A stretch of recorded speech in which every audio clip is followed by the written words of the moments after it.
Hello, everybody. Welcome to Game Plan Monday with Cannon Planning. My name is Wendy. I am a social selling planner coach, meaning I help direct sellers, network marketers, and social sellers be able to make a plan to get things done for their business using a paper planner. If you are in direct sales network marketing, or maybe you're in social selling and you're trying to juggle many things, including your life, your business, your family, these topics that I've been talking about over the course of the last couple of weeks are definitely going to resonate with you 100%.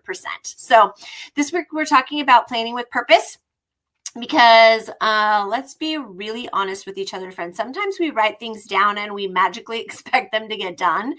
And that is not what happens, right? When we're just trying to survive the week, sometimes planning can be more of a pressure than it can be in helping us to progress to the next thing. So I want to talk about how we can look at this a little bit differently in our planning and take a little bit of a mindset shift. So planning with purpose isn't about having the perfect planner spread or checking every box, because Lord knows when we are super busy, sometimes boxes get unchecked, and that is simply okay. And we need to be able to give grace in those moments. But purposeful planning is more about making your time, energy, and attention count. And the most important thing that I'm going to talk about over the course of this next week is really diving into understanding your energy levels. So we want to build a week that works for you, whether you're in a busy season and maybe you have messy things happening in your life, going back to work, a new baby, any of these things could be something that can trigger you to not feel like you are on top of your game. Maybe you're somewhere in between. This shift can really help you move to be more intentional with your planning. So I want you guys to ask a couple of questions while you are in the middle of your planning. What is essential this week? What absolutely has to be done? Like no ifs, ands, or buts, and you have to be the person that does it. Okay. What actually will move me forward? Move you forward in your business, move you forward in your life goals, move you forward in your relationship goals, whatever the case may be. What might actually help move you forward? The next question is, what can I let go of that doesn't serve me? So many times we try to hang on to all the things. And as I was going through this transition and going back to work full time, I was in this mindset that I need to continue to do what I've been doing because this is what I've been doing. And so I was trying to force myself, like putting a square peg in a round hole, trying to force myself to do that. And it just absolutely was not working to help my case at all. So what I want to share with you guys today, I've talked about this insert before. It's the Declutter Your Mind insert. I'm going to show it to you here just briefly, but we've talked about this one before, and mainly in determining your top threes. And that's by urgency. So what are the things that absolutely have to get done? What's next? All of those kinds of things. So what I really want to dive in and talk about this week specifically is based on energy levels. So how do you use the Declutter Your Mind? First of all, you're going to brain dump everything that's swirling around in your head. I've brought an example to share with you guys today. I'll just bring it up on the screen so you guys can kind of look at it together. This is the Brain Dump Weekly, or not the Brain Dump Weekly. This is the Declutter Your Mind insert. And this is what it looks like. There has been a slight overhaul in that it no longer says this across the top, which gives you a little bit more space. But basically, it gives you a space for you to write out your to-do list or your brain dump on one side, and then help yourself prioritize. So the second step is obviously to highlight or star the things that actually need your energy this week. And I'm going to walk you through actually a quick way that you can highlight. And if you read the blog post, it definitely talks about green, orange, and red. I don't have a red highlighter, so we're going to use pink today to kind of help us break through that thought process of being able to generate our to-do list based off of priorities. And then the last thing that you're going to do is let the rest sit. You don't have to do everything, just what matters. So let's take a quick minute and dive through what it looks like to kind of put this into organization based on energy levels. Now, when I'm talking about energy levels, I'm talking about three different things: high energy, medium energy, or low energy tasks. Now you see that this says top 3, easy 3, and next 3. So I'm going to go ahead and highlight these, what I want you guys to start thinking about. Your top 3 is going to be something that you do with high energy. Something like you have to have all of your faculties in place in order to be able to do this. Okay. The next one says easy 3. Easy 3 would be something that is low energy task. It does not take a lot of your brain power to make it happen. And then the next one, which you're going to use orange, is your medium tasks. So I've kind of gone through and thought of a couple of different things that I can put on my list, and we can start going through this process. So let's start with our high energy. For me, I do high energy on Mondays, or excuse me, on Sundays. Let me go ahead and do that so you guys can see the full screen. I do my high energy on Sundays, meaning the majority of my planning happens on Sunday. That's blog posts, writing content, doing this script for this video, and the thought process of what I want to put behind it. So here's some examples. You're going to go through maybe some things that you have to do when you have high energy is film IG reels. Yes. 100%. If you are dealing with or wanting to deal with Instagram, definitely have to have some high energy in order to make that happen, especially if you're really wanting it to stand out and do the things. The next thing on my list that I might want to do that takes high energy is to write the weekly newsletter. Maybe that I have to be a little bit more concentrated here because I'm giving some advice, planning tips, those kinds of things, or maybe for your own personal business. And then hosting a team call. I definitely want those things to be where I have high energy, where I can show up, where I can be hanging out with my teammates and being able to give them a lot of support. All right. Let's switch to easy 3. Things that you don't really have to think a whole lot about and you can do just off the cusp. So responding to DMs, very, very easy to do. You don't need to necessarily have a whole lot of energy to do that. How about loading the dishwasher? Again, I hate dishes. I'd rather do laundry any day of the week. But loading the dishwasher might be a quick, easy, mundane task.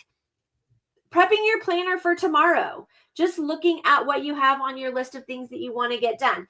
These are easy tasks, low energy. So I'm going to write these on here again. High, low, medium. Okay. Some medium tasks might be scheduling your Facebook posts for the week. That might take a little bit more concentration, but not necessarily all of your concentration. Maybe packing Happy Meal, making sure that you're writing the notes, you're in that spirit and mind frame to be able to do that, or reviewing next week's planner. What do you have coming up on your processes that you need to kind of like have a little bit of brain power to think through the process? Now, the rest of these things, update customer follow-up, order more thank you cards, finish the laundry. Again, I would rather do laundry than dishes any day. Add new products to your VIP group. Batch stories for content, watch a training replay, clean off your desk, make an eye appointment, pull numbers for monthly report, water plants. You can obviously fit these in any particular place that you want to, but those things, they're not things that you have to have high energy to do, or maybe they're just not things that you need to concentrate right now. And so it gives us a little bit of leeway in what we can or can't do with our personal businesses. But being able to take this insert and go, I need to have high energy in order to do this. For me, it's writing a blog post, creating this content that you guys are currently watching.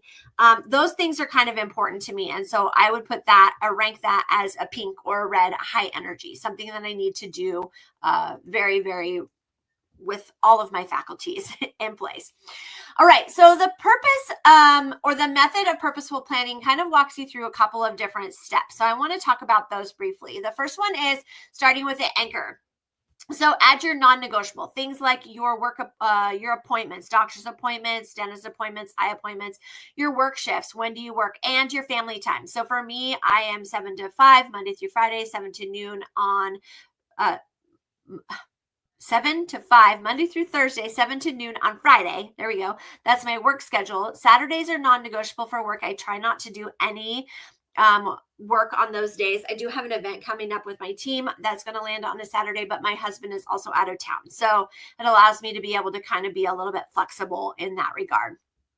This step number 2 is match your tasks to your energy, which is what we just did. Plan your week based on when you have the most mental, physical, or emotional energy. So your high energy is content creation, customer follow-ups, starting maybe working on a big goal and you're going to take a big chunk out of it. Low energy tasks or admin tasks, emails, laundry, dishes, okay? Those kinds of things. Then what you're going to do after you pick that is you're going to pick your 1 to 3 tasks. What will make me feel proud? What's been hanging over my head? What small steps will move me closer to my goal? These are all kind of important for you to be able to recognize what you need to fit in those slots. Do I need that in order to be able to do the next step? The next one is step number 4 is leave margins. Don't schedule every second. Leave white space, buffer time. Traveling or just having some downtime. I know that when I was working on all of the things that I do on Sunday, I had some ice cream. I took a minute to read for a little bit. I just had some time to like walk away and let my brain rest before I got back in and focused on the things. So leave the room that you're working on, take a rest, reroute, have some water, those kinds of things. All super, super important. All right. Of course, for applying this to your direct sales business, it's going to help you to focus on income producing tasks in your high energy time, prevent burnout because you are not trying to do those high energy things when you literally have no energy. Also helps you to maximize the planning potential of your planner. Makes it a strategy tool and not just a calendar, meaning that you're using it as an opportunity for you to like dive into the things that are super important for you. Use your planner to track customer combos, plan your social media, and batch tasks based on that energy. All right, you guys. So I want you guys to think again about how you can utilize your planner and then take some time today to sit down and tell me or sit down and think about when you have the most productive time in your day. What does that look like? Is Sunday, and I know for me, Sunday and Monday are my high energy days. I have a lot of energy coming into a new week. It has always been that way for me. By Thursday and Friday, I'm dead. I don't want to do anything but sit and read a book. Okay. And recognizing that, like, hey, I need to front load my week with all of the things that are going to take my brain power so that by the weekend, I can just rest, relax, and recharge to get started again on Sunday. Recognizing that about yourself is going to make your planning and your business flow a little bit better because you're going to know what you can put where. If you're a morning person, sit down and do all the things that you need to get done in the morning when you have the energy to be able to do it. If you are a night owl, spend your time doing it at night. So just recognizing those things about you. I would love for you to drop me in the comments your idea of the perfect energy time for you and work time for you. I just kind of want to know, am I working with a morning person, a night owl, weekends, Mondays, Fridays? What works best for you? When do you have the most energy? Tell me in the comments. And thank you guys for joining me for another episode of Game Plan Monday. Hope you guys all have a fantastic week, and I'll see you